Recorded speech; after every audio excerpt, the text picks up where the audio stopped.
Hey, it's Madison, and today we are at Spirit Origin, which has recently opened. Today is March the 5th, and we've been lucky enough to come here before it opened, and with me is Kathya. Kathya is going to explain everything they do here, but one of the most amazing things is the view, and if you can see the view behind me, it gets even better as we move to the east.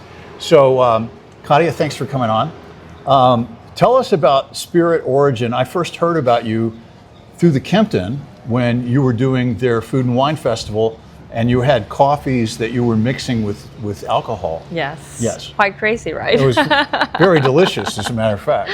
Definitely. Well, thank you for having me here and for giving us the space and the time to have this conversation. Well, Spirit Origin actually was born from more than just mixing coffee and alcohol. The main reason why we started and I founded this company was to make an impact and a difference in the small producers that we have back home in mainland. Right. As part of my mission and my commitment as a citizen from Honduras to give back to my country in a way that it was going to be impactful. And the beautiful thing is that coffee is the #1 product that we export as a country. So we're talking about more than 200,000 families. Right. So for me, my passion was to serve others and to have a good impact. So I came across this particular thing that we produce as a country because of my parents. Both of them are agronomists. So my passion for farming and land and everything that we produce as a country comes from them, their teachings to me. And I was impacted on how they were teaching. They were so careful, not just about providing information, but they cared about the people.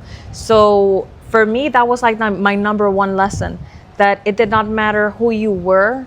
If you could serve somebody and if you can give back somebody to them, that's part of like the reason why you're here on this earth. So for me, my racing was very committed and into understanding how we can impact as a human being. Okay. This is very interesting. I heard somebody that their philosophy was the first third of your life you earn, or you learn, the second third you earn, and the third you return.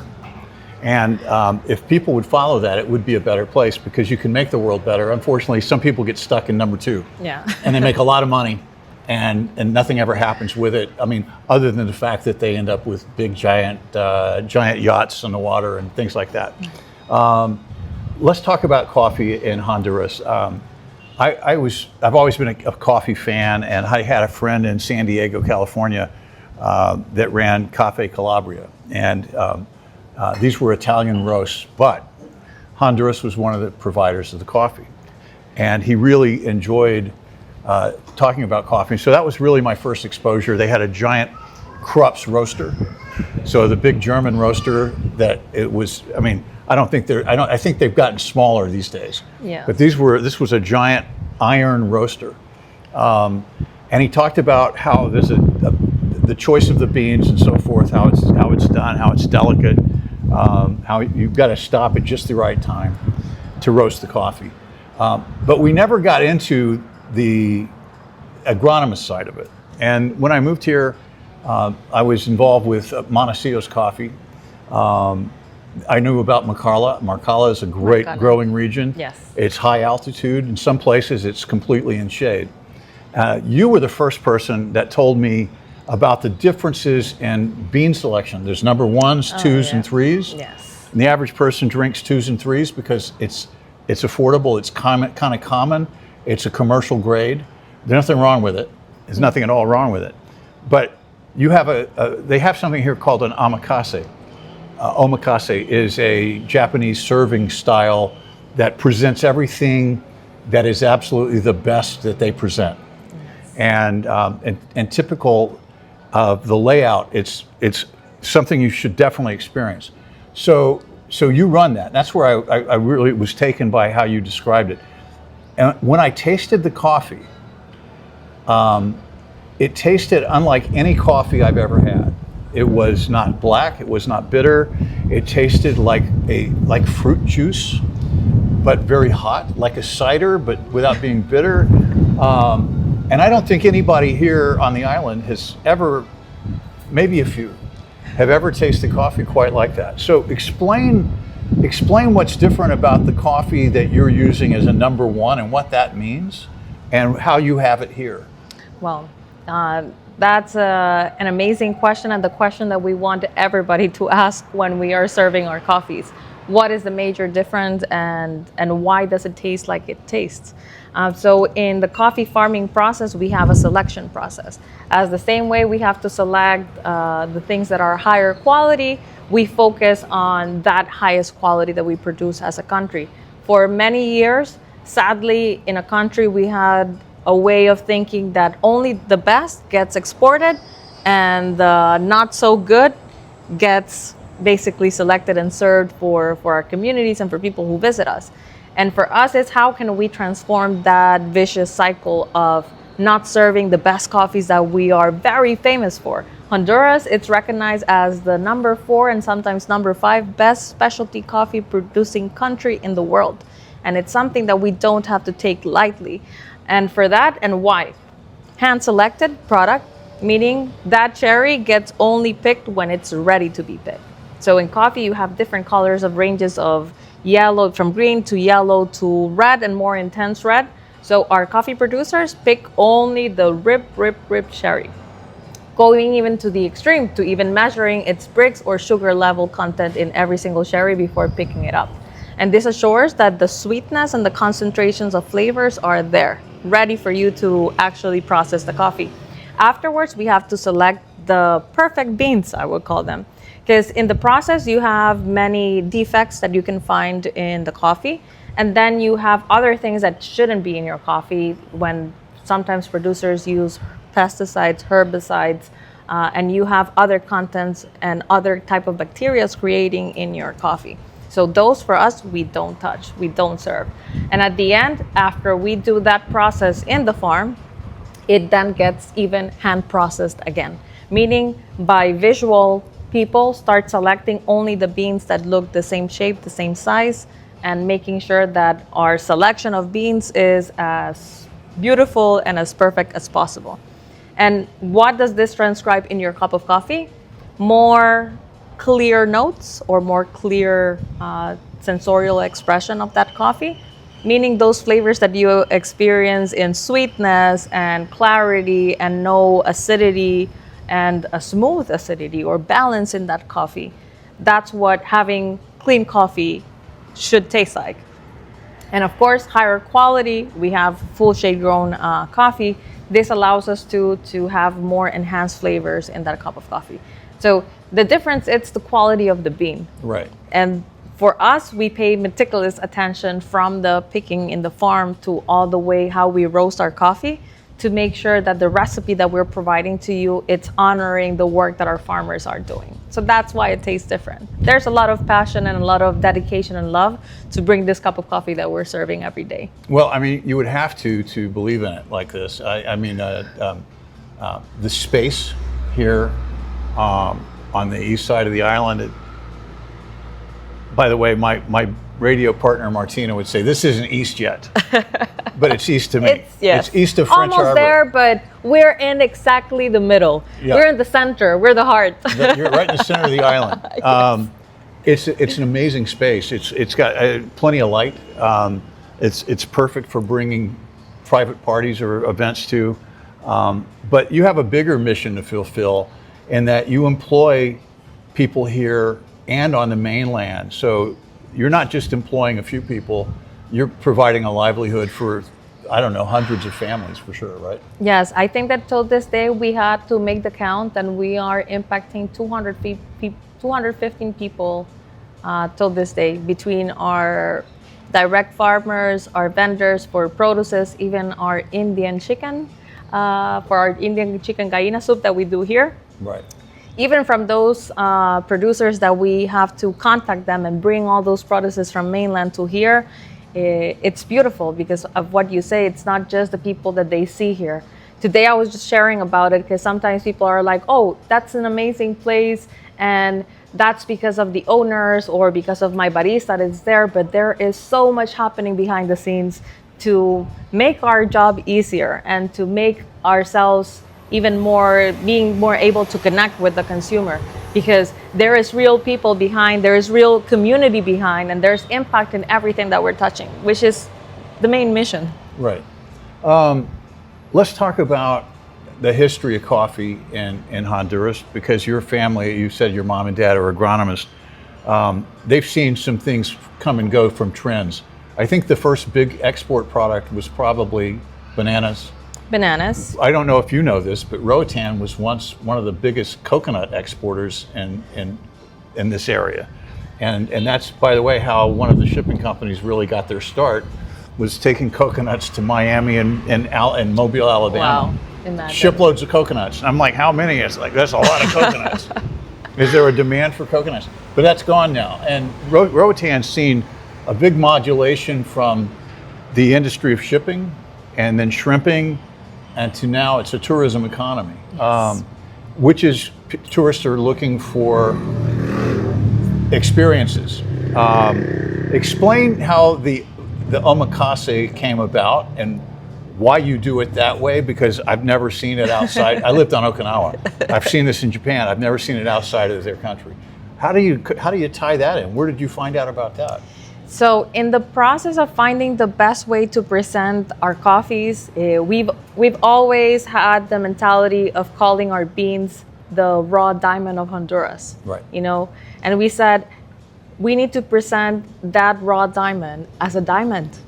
And we started navigating, and this, of course, it was something that I did not do it by myself. I have to say kudos and congratulations to my business partner, because he was the one who brought this culture and mentality, because he was passionate about the service and the food industry in Japan.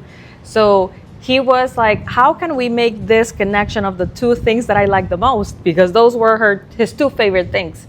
Well, he's here with us, so his two favorite things till this day, it's coffee and anything that gets done in Japan.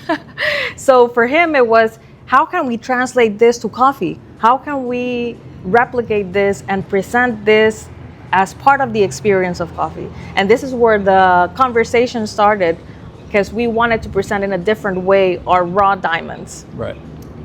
We did a trip. We met with actually the first company that did the first coffee omakase in the world. They're very known as the top #1 right now when it comes to omakase experiences. And we talked to them about what we wanted to do.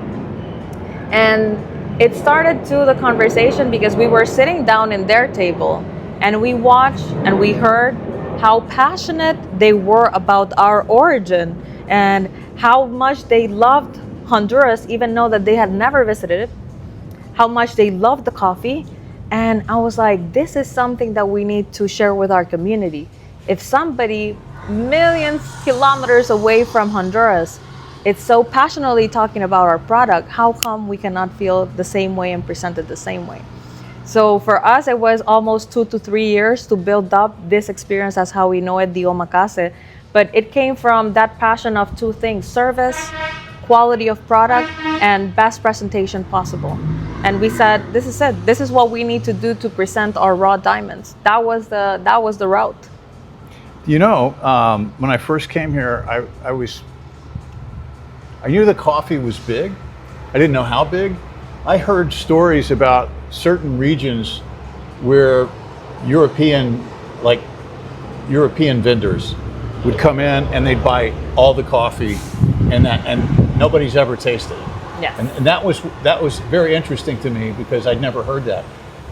Touching what you said, we have a saying in the music business, which is from radio and so forth. Touring musicians, they don't get jobs in their hometown. They may be world famous outside it. And the story is your steak on the road, your hamburger at home. Do you think it could be because coffee here is so common? I mean, people just forget. They don't realize how good it is. I think it's about availability, and I think it's about culture too.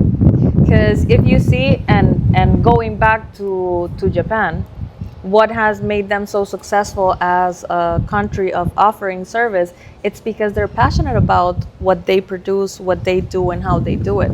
You go to Italy, Italians are very proud of their tomatoes and their pasta and everything, and they embrace their culture. The funny thing right? about the Italian tomatoes, they didn't come from Italy. But even though they even think that the espresso and the coffee comes from Italy, but this is what I'm talking about. You have to feel that passion about what you're doing, and I think that for us that has been it's impressive because I'm not usually like super accurate with numbers, but in Honduras we had been doing the same type of experiences or coffees or serving coffees more than 120 years. Right. So for us, we were the first ones to do this entire business model, how we're doing it. And the first thing that we knew that it was going to be a very educational part of coffee. Because a lot of people, including our born and raised Hondurans, don't know about the difference between a commercial grade and a high-end specialty coffee because they have never had the chance to try it. Right. Because going back to where we started, as a country, we are more focused on sending the best and serving the worst to our community because they think people won't know. People won't know the difference if you don't teach them. Right. So for us, our company was part of that, I would call it, not disturbance. Disturbance is not the proper word, but shaking a little bit how education around coffee was being told. Because at the end, for me as a consumer, I want to know what you're serving me on my cup of coffee. Right. And it's not fair for me to not just let me decide if I want to pay or if I don't want to pay or if I want high-end specialty coffee or I don't want it, but don't hide it from me. Right. So for us, it was that first step of communicating and educating from the locals to the international people that were visiting us, the difference between the coffee that we were serving, that this is the coffee that's the reason why Honduras is known as high quality coffee around the world. Well, and this is the kind of the number ones. They get served in very like Michelin star restaurants. Yes. Who I mean, you have to have a certain amount of money to frequent a place like that. So the service changes. People really get a different attitude, and for most people, as you say, it's out of their thoughts because they've never been introduced to it. Let's talk about the food. Okay, in the omakase. You bring out little nibbles that pair up with the Yes. coffee, Yes. just as, say, a fine restaurant would pair wines with their food offerings. Explain that philosophy. Okay, so for us, even on the process of coffee, we know that everything, it's part of your sensorial experience. So there are studies even that the texture and the type of cup that you serve your coffee will enhance your experience when you take that cup of coffee. The colors that you see have an impact on your experience with coffee. And definitely what you eat in the moment that you're drinking your coffee has a huge impact on how you're going to experience that cup of coffee. So when we started creating this food and coffee pairing, it was the soul of the process was how can we make this coffee experience better for you at a sensorial level, but at the end too, how can we connect you to our origin? At the end of the day, Honduras coffee is produced in 6 different regions.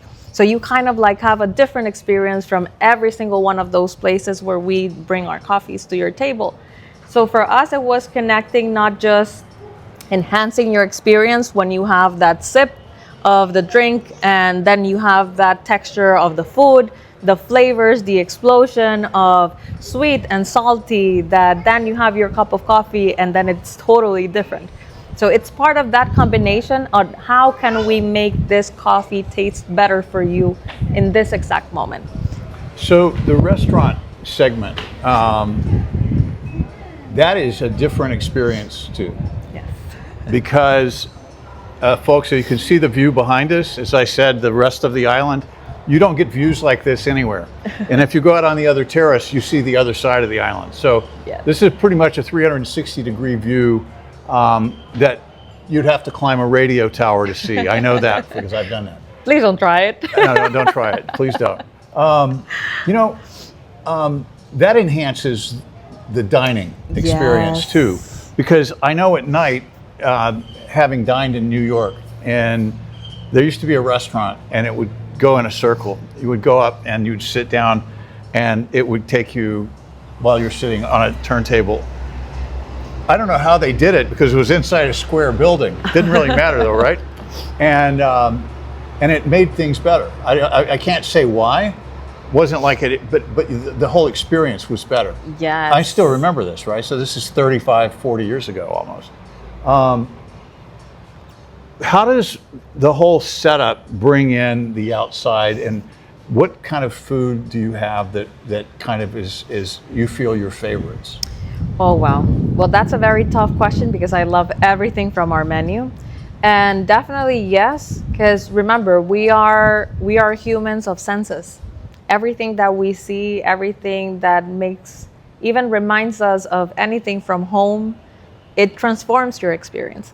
And one of the things that we thought about when we were designing this space was, how can we make it like if this is your dream home, where you have the food that you've always wanted, and the space that you always wanted in your home, and the best view that you want, and the best service. That was our main focus.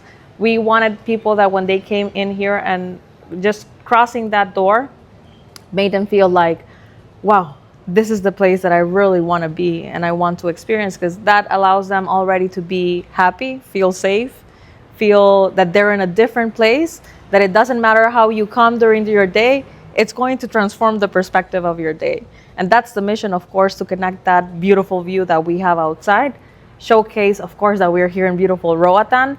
And from our food, wow, our chef, we have our chef Edwin Garcia, who is very passionate about what we are passionate. How can we present our origin when it comes to our food, our culture, in a beautiful way? You have experienced our platings Sure. and the different colors, because everything, it's about how we see it and then how we actually taste it, right? Well, I mean, if this is in this particular pineapple drink, the dried hibiscus. Yes, it's a dry hibiscus. Which adds a little bit of color, but also just a little bit of fragrance. And that's Honduran. It is Honduran. Yeah. Yes, and it's on the small little details of things that would just complement in a very nice way your experience. Because at the end of the day, what we're trying to connect, it's with origin, to remind you in the beautiful land that we are and what our beautiful land can produce. And I would say from my favorite things in our kitchen, well, we have our famous Indian gallina soup. That for me, this is a special plate because this is what we get served when we visit our farmers in mainland. For them, it's a way to saying thank you for visiting, for being there for them. It's a celebration for them when you visit them and you spend time with them. So for us, we needed to have this. It's like a signature dish, Sure. I would call it, because it's not just Honduran, but it's something very specific about this plate and the coffee culture, because it represents us in many ways. Right. So for us, we wanted to serve this plate here because it represents the two most important things that we wanted, our country and of course our relationship with our producers. But then we have a little things here and there Yeah. that are very particular. We do have very island cuisine too in our offerings. We have some pork ribs that are very, very much island recipes. We have two other more elaborated dishes where we have like our asparagus, how do you call it? The risotto with picanha, that it's amazing. So you have from fish, where you have from seafood to meat to vegetarian, two options. So you have a little bit of everything.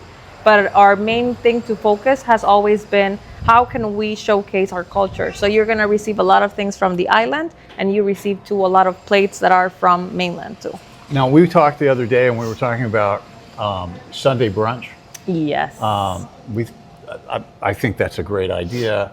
I don't know of a place on this side that offers everything here. There's so much space. It's not cramped. Correct. It's not. It's got a lot of space, and so you can have a private conversation, even though there are other people around you, without it feeling loud. Yes. you've got the light, and on a Sunday morning after church, you come here. You've got the Yes. breezes. These are perfect. It's like a perfect place for brunch. What would I find at brunch? Well, right now, actually, we did our final testings on our menu, but we have one of our top sellers that is our brioche coconut bread, where we present our, how do you call them? The French toast. Yeah. But it's Honduran toast. Right. Pardon for the French. That's okay. We're going to have, of course, part of our top sellers too for our steaks that we have, our meat. We are going to have some availability of seafood too. So you're gonna have a different type of brunch, I would say, because it's gonna be kind of like an open cart of our best sellers for our breakfast, lunch, and dinner. Great. So you would be able to experience kind of like our full offerings, the best that we have that you can choose from. Now, what are your hours right now? So our hours now, we open from 8 a.m. in the morning and we close until 9. So we have our serving of breakfast from 8 to 11, and then our lunch starts from 12 to 4, and then our dinner from 5 to 9. Okay. And we're open from Monday to Sunday. Okay, got it. 7 days a week. So, and just in case you're driving by sometime and you see it and you go, I've heard about that on the radio. I saw the interview with Kathya. Maybe we should stop there. Look, if you don't, if first come and check it out. Get a coffee, grab a dessert. I noticed you have, we were talking about sourdough bread, which I'm getting as soon as we're done. I thought that, the selection of desserts changes depending on what's available. Yes. You locally source everything. It's all made from scratch. It's not frozen. I mean, so these are very important. And I think that a lot of people are looking for that kind of experience. Especially if you're coming to the island and you're only here, say, for 3 months or 3 weeks. Oh, yeah. Definitely make it an occasion, because you will come back before you leave. You'll definitely come back. Definitely. No, and part of like the one thing that we wanted to make different too, and this is because we want to build community, and food gives us that opportunity, and coffee, of course, but our bakery, it's something too that it's very important. It's interesting because it's biblical. Breaking bread. Baking bread. Breaking yes. bread with people is a sign of friendship and a sign of community. And people should do it more often. Yes, for us, it's because we want to know your name. We want to know why you're here. We want to know when you're celebrating your anniversary. Because for us, it's more than just giving you that experience one time. For us, it's for you to feel that you can build your community and you can feel connected with what we're doing. And the fact that we're putting a lot of love, passion, and excellence to serve you the best that we can every single time that you visit us. Any final words about Spirit Origin? Well, definitely giving a full thank you, because this wouldn't be possible without you, without everybody that visit us. And just to let them know that they're supporting more than just a coffee company or a restaurant. You're supporting a bigger mission of having an impact in our community here in Honduras, in mainland, and here in Roatan too. So that for me, that would be the most important thing for them to know, that every single time that you come here and share a time with your family, with your friends, and have a coffee and have a drink and have a plate, you are supporting and impacting our community here in Honduras. And that's the most special thing. Kathya, Just like thank you. Thank you so much for the time. Folks, we'll talk to you next time. Bye.